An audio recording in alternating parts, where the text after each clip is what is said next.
Okay, Who Moved My Cheese by Spencer Johnson. I suggest you read the book. It's broken up into three parts: the gathering, the story, and the last part is a discussion. I'm going to read to you the story part. It is about mice and little people. The names of the mice are Sniff and Scurry. The little people, which are like humans, names are Him and Haw. It's a lot of symbolism. So I want you to think about how it may affect you. Part of your personality might be like him, part of it might be like Haw. Just different ways you may react to different things like school or different courses. You might act a certain way towards English that you don't act towards math or social studies and science. Whatever it is, you might like a JROTC and give that 100%. So you might act a certain way like scurry or sniff in certain areas, but just not in others. So it's about applying and symbolism of how it affects you and how it applies to your life. Once, long ago in a faraway land, there lived four little characters who ran through a maze looking for cheese to nourish them and to make them happy. Two were mice named Sniff and Scurry, and two were little people, beings who were small like mice but who looked and acted like people today. Their names were Him and Hawk. Due to their small size, it would not be easy not to notice the four of them were doing. But if you look, you'll discover they're doing some amazing things. The mice, Sniff and Scurry, possessing simple brains and good instincts, searched for the hard, nibbling cheese they liked, as mice often do.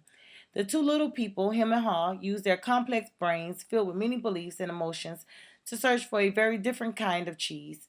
Cheese with a capital C, which they believed would make them feel happy and successful. They shared something in common. Every morning, they put on their jogging suits, ran through the maze, looking for cheese. It was a labyrinth of corridors and chambers containing delicious cheese. Sometimes they get stuck, they bumped into walls, but after a while, they found their way. One day, they ran into one of the corridors after going through the maze and found that their cheese was in Cheese Station Inn. Every morning after that, the mice and little people dressed in their running gear and headed over to Cheese Station C. It wasn't long before they established their own routine. Sniff and Scurry continued to wake up early morning, race through the maze, always following the same route. When they arrived, they took off their running shoes, tied them together, and hung them around their necks so they can get to them quickly if they ever need it again. They enjoyed the cheese. In the beginning, Him and Haw also raced towards Cheese Station C, but after a while, they decided to get comfortable and started to settle themselves in. Eventually, they moved their homes to be closer to it and built a social life around it. To make themselves more at home, they decorated the walls.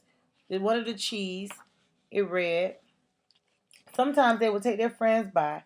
Nice cheese, huh? We deserve this cheese. We certainly had to work long and hard to find it.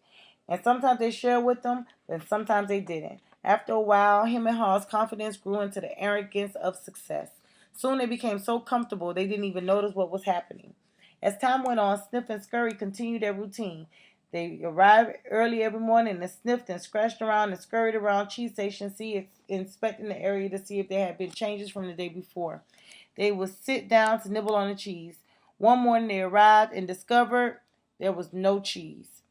It had been getting smaller and smaller every day, and they noticed that. They were prepared for the change, and instinctively they knew what to do.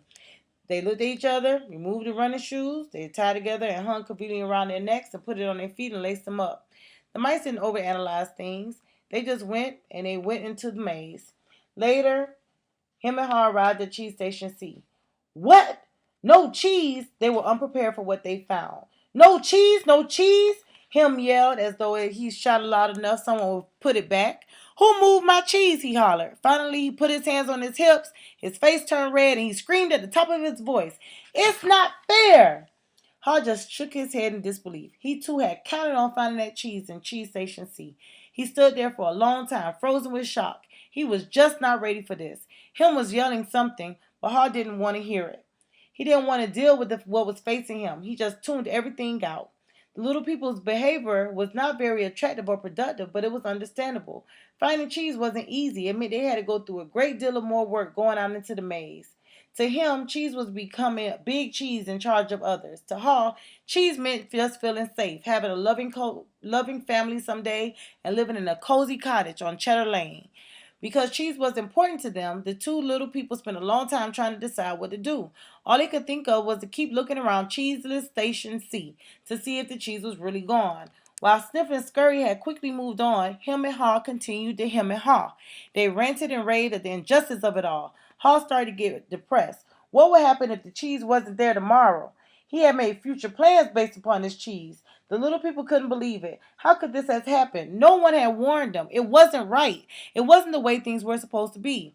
Hem and Haw went home that night hungry and discouraged. Before they left, Haw wrote on the wall,